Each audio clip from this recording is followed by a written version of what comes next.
स्वागत आहे महाराष्ट्रातील माझ्या तमाम विद्यार्थी मैत्रिणींचं खूप खूप स्वागत आहे स्टडी स्पेस मराठीवर। याआधी मी एक व्हिडिओ बनवला आहे की तुम्हाला जर अंगणवाडी मुख्य सेविका आणि अंगणवाडी पर्यवेक्षिका व्हायचं असेल तर तुम्हाला कोणत्या योजना करणं गरजेचं आहे। या व्हिडिओवर मला खूप जास्त कमेंट्स आणि खूप जास्त व्ह्यूज आलेले आहेत, ते तुम्हा सर्वांना आवडलेलं आहे। आणि आता नेक्स्ट आपला जो आजचा टॉपिक आहे तर तो महत्त्वाचे जे कायदे आहेत त्याच्यावर आहे। आणि हे सगळे कायदे तुम्हाला याआधी विचारले गेले आहेत मुख्य सेविकेच्या पेपरला, तुमच्या अभ्यासक्रमात आहेत। आणि सगळ्यात महत्त्वाचं, हे जे कायदे मी घेतलेले आहेत तर ते महिला व बालविकास विभागाच्या वेबसाईटवर आहेत आणि ICDS महाराष्ट्राच्या वेबसाईटवर आहेत, तिथूनच हे मी कायदे घेतलेले आहेत। लक्षात घ्या, सोर्स सकट तुम्हाला मी सांगते। सो तुम्हाला आता या कायद्याला फॉलो करायचंच आहे। हे कायदे मी माझ्या बॅचमध्ये अगदी डिटेलमध्ये दिलेलेच आहेत, पण काही विद्यार्थ्यांना अगदी सेल्फ स्टडी करायचा असतो, स्वतःहून अभ्यास करायचा असतो, पण माहीत नसतं नक्की काय करायचं। मग त्यांच्यासाठी हा व्हिडिओ आहे। आज शेवटपर्यंत व्हिडिओ बघा, छोटासाच आहे पण तुम्हाला तेवढे सगळे कायदे आज बघायचे आहेत। आणि त्यानंतर तुम्ही गेल्या वर्षीचे अंगणवाडी मुख्य सेविकेचे पेपर जाऊन बघा, तुम्हाला याच कायद्यावर प्रश्न बघायला मिळणार आहेत। सो तेच कायदे जे परीक्षेत येतात बघायला सुरुवात करूया। बघा, पहिला कायदा जो आहे किंवा पहिला टॉपिक जो आहे तो बालकल्याण समितीचे म्हणजे बालकल्याण संबंधित म्हणजे बालकांसंबंधीचे जे कायदे आहेत ते सगळ्यात पहिलं आपण बघूया। किशोरवयीन न्याय व मुलांची काळजी आणि संरक्षण कायदा, ज्याला आपण ज्युव्हेनाइल जस्टिस कायदा म्हणतो, याच्या वर्षावर प्रश्न आला होता। हा 2015चा कायदा आहे। कायदा कशा संबंधी आहे बघून घ्या। कायदा ज्युव्हेनाइल जस्टिस किशोरवयीन न्याय व मुलांची काळजी व संरक्षण कायदा जो आहे, काळजी व संरक्षणाची गरज असलेली मुले आणि कायद्याशी संघर्ष करणाऱ्या मुलांवर लक्ष केंद्रित करणे।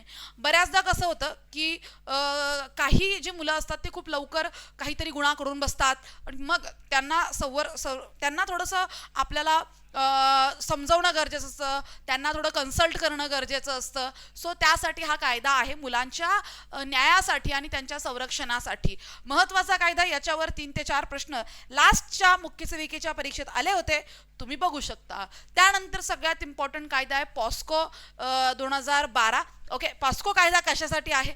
जर लैंगिक अपराधापासून बालकांचे संरक्षण करण्यासाठीचा अत्यंत महत्त्वाचा कायदा आहे, लक्षात घ्या। आता इथं लैंगिक कायदे म्हणजे जे बालक आहेत किंवा आपण असं म्हणू शकतो की नाबालिक आहेत, अंडर 18 आहेत, अशा मुलांसोबत जेव्हा सेक्शुअली असॉल्ट होतो, मग मुलगा असो किंवा मुलगी असो, तर त्यांच्यासाठी हा कायदा जो आहे तर तो बनलेला आहे। खूप महत्त्वाचा कायदा आहे। खरं तर देशाचं दुर्दैव आहे की आपल्या देशामध्ये लहान मुलं ही सेफ नाही आहेत। आपल्या देशाला अशा कायद्याची गरज पडते, पण आता हा कायदा आहे, तुम्हाला हा कायदा अभ्यासावा लागेल। महत्त्वाचा कायदा आहे पॉस्को 2012चा कायदा।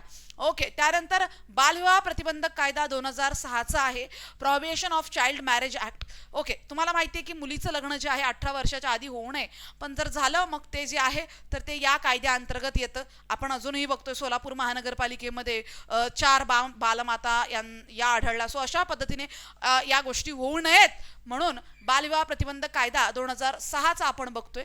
ग्रामीण भागात बालविवाह रोखणे ही मुख्य सेविकेची महत्त्वाची जबाबदारी आहे। सो का तुम्हाला हा कायदा घेतलेला आहे?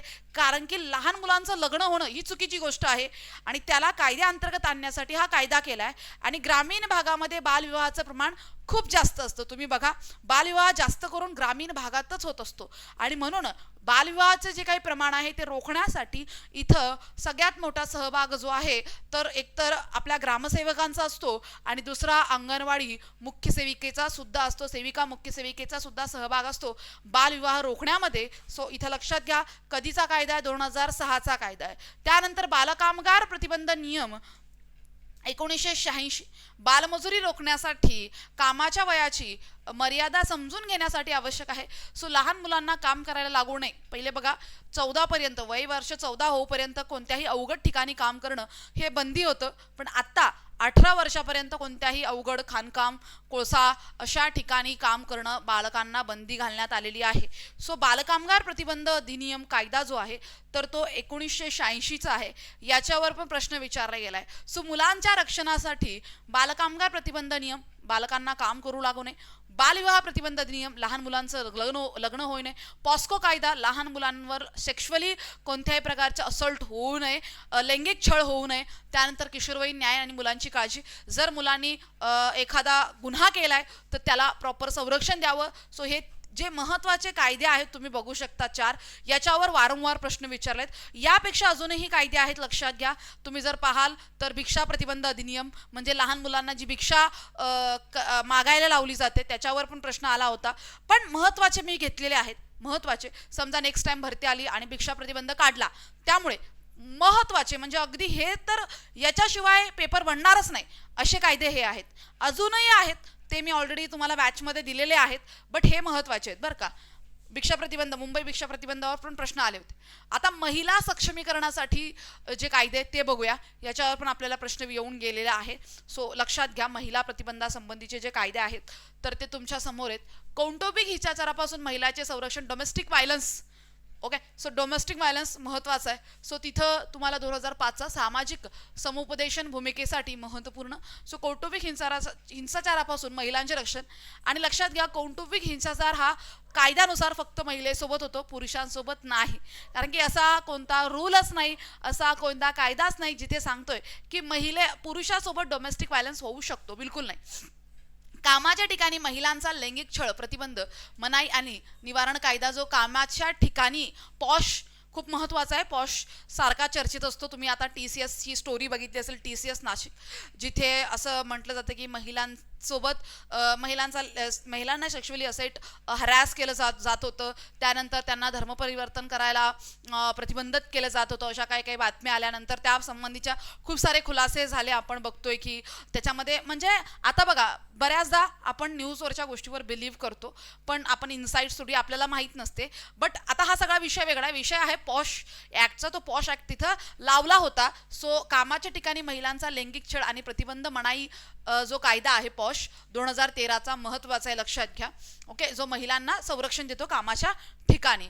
गर्भधारणापूर्व आणि प्रसूतीपूर्व निदान, PCPNDT. सो गर्भधारणा पूर्व प्रस्तुती निदान तंत्र जे आहे, आपण बघतो मुलगा आहे का मुलगी आहे, जेंडर जे चेक केलं जातं तर ते नाही केलं पाहिजे. बऱ्याचदा समजा मुलगी असेल तर मग अबॉर्ट करणं वगैरे वगैरे अशा सगळ्या गोष्टी आपण बघतोय. आता नक्कीच त्याचं प्रमाण कमी झालंय, पण अजूनही कुठे ना कुठे कधी ना कधी एखादी बातमी आपल्याला मिळत असते की बाबा इथं चुकीच्या पद्धतीने चेक केलं जात होतं वगैरे वगैरे.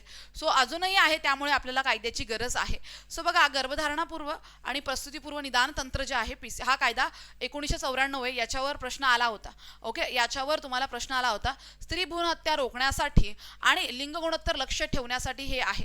ओके, स्त्री भ्रूण हत्या रोखण्यासाठी आणि लिंग गुणोत्तरावर लक्ष ठेवण्यासाठी तुम्हाला हे बघायला मिळतं. लक्षात घ्या, लिंग गुणोत्तरावर जो खूप जास्त इफेक्ट पडतोय मुलांच्या आशेमध्ये, आपल्या देशाचं, आपल्या राज्याचं लिंग गुणोत्तर किती खराब झालेलं आहे या गोष्टीवर लक्ष केंद्रित करायचं हा कायदा काम करतो, आणि असं होऊ नये यासाठी सुद्धा काम करतो. त्यानंतर प्रसूती लाभ कायदा, जो प्रसूती लाभ कायदा आहे, जो 1961 आहे, नंतर त्याला रिवाईज केलं गेलं, सुधारलं 2017चा.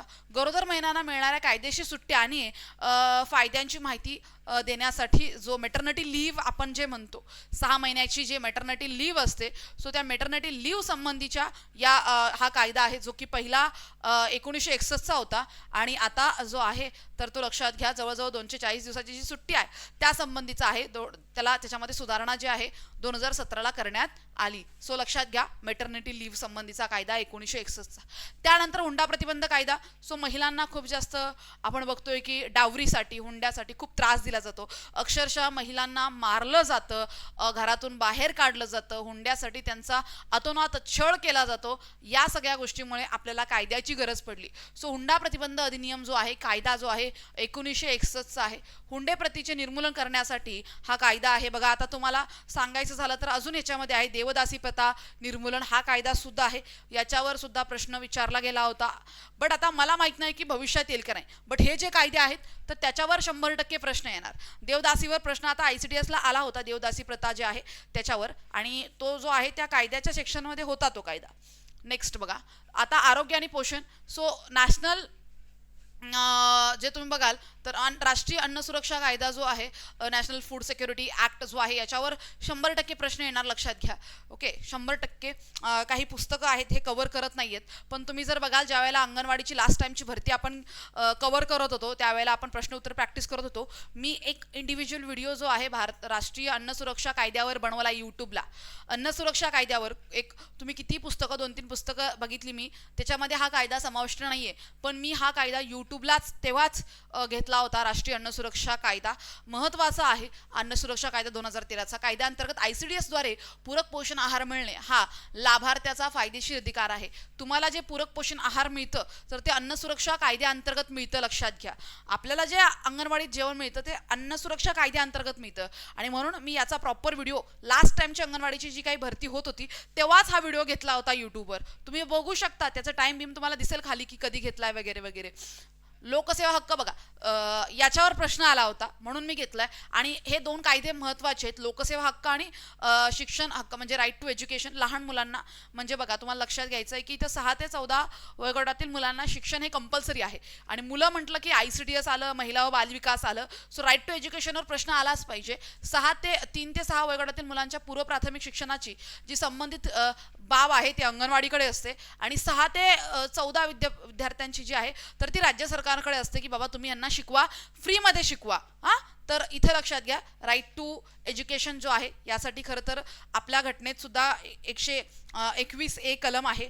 त्यानंतर तुम्ही जर बघाल घटनादुरुस्ती 86वी घटनादुरुस्ती आहे जी की 2002ला झाली, पण ती लागू झाली 2009ला. ह्याला एवढा वेळ लागला लागू व्हायला, बट तरीही मुलांसंबंधी आहे म्हणून प्रश्न येऊ शकतो. आणि असाही आपल्याला वेगवेगळ्या परीक्षेत RTIवर, लोकसेवा हक्कावर प्रश्न येतच असतोय की त्यामुळे अभ्यास असा पण करावा लागतो. सो बघा, तुम्हाला आत्ता लगेच अभ्यास सुरू करायचा आहे तर आपली अंगणवाडी मुख्य सेविकेची कायदे आणि योजनाची फक्त 199 रुपयाची बॅच आहे, ज्याच्यामध्ये मी सगळ्या गोष्टी कव्हर केलेल्या आहेत. माझ्या हँड रिटन नोट्स तुम्हाला मिळतात, खूप भारी काम केलं आहे याच्यामध्ये.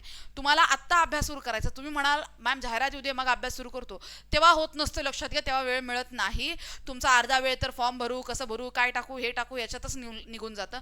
अभ्यास आत्तापासून सुरू करायचं तुम्ही सर्वांनी, आणि म्हणून याची प्राईस आता मी फक्त 199 रुपये ठेवली. जेव्हा जाहिरात येईल तेव्हा मी बॅच सुरू करेल तर ती 999 रुपयाची बॅच असणार आहे, 1000 रुपयाची बॅच असणार आहे, लाईव्ह असणार आहे, टेक्निकल सगळं कव्हर होणार आहे. आत्ता तुम्हाला अभ्यास सुरू करायचा तर ही माझी फक्त 199 रुपयाची बॅच आहे, ती घ्या तुम्ही आणि अभ्यास सुरू करा. लक्षात घ्या, लवकरात लवकर याच्या प्राइजेस जे आहेत तर ते मी वाढवणार आहे. आणि त्यानंतर तुम्हाला अंगणवाडी मुख्य सेविकेच्या प्रश्न उत्तराची प्रॅक्टिस करायची असेल तर ही आपली टेस्ट 5 टेस्ट फुल आहेत, बाकी सगळ्या सब्जेक्ट वाईज टेस्ट आहेत. फक्त 199, फक्त 100 रुपयाला टेस्ट आहेत भरपूर याच्यामध्ये. आत्ताच्या आत्ता सोडवायला सुरुवात करा. जेवढा टेस्ट सोडवाल तेवढा तुमच्यावर स्वतःवर विश्वास येईल आणि तेवढा तुम्ही कॉन्फिडन्स राहाल. अभ्यास किती केला हे तुम्हाला कळेल. चला, आता अशा पद्धतीने अभ्यास करायचे. हे सगळे महत्त्वाचे कायदे परीक्षेत विचारले गेलेत आणि भविष्यात सुद्धा विचारले जाणार आहेत. सो अशा पद्धतीने याच्यावर अभ्यास सुरू करायचा आहे. Thank you so much. सगळ्यांनी आपलं स्टडी स्पेस मराठीचं ॲप्लिकेशन इन्स्टॉल करा, यूट्यूब चॅनल सबस्क्राईब करा, टेलिग्रामची लिंक डिस्क्रिप्शनमध्ये आहे ते जॉईन करा.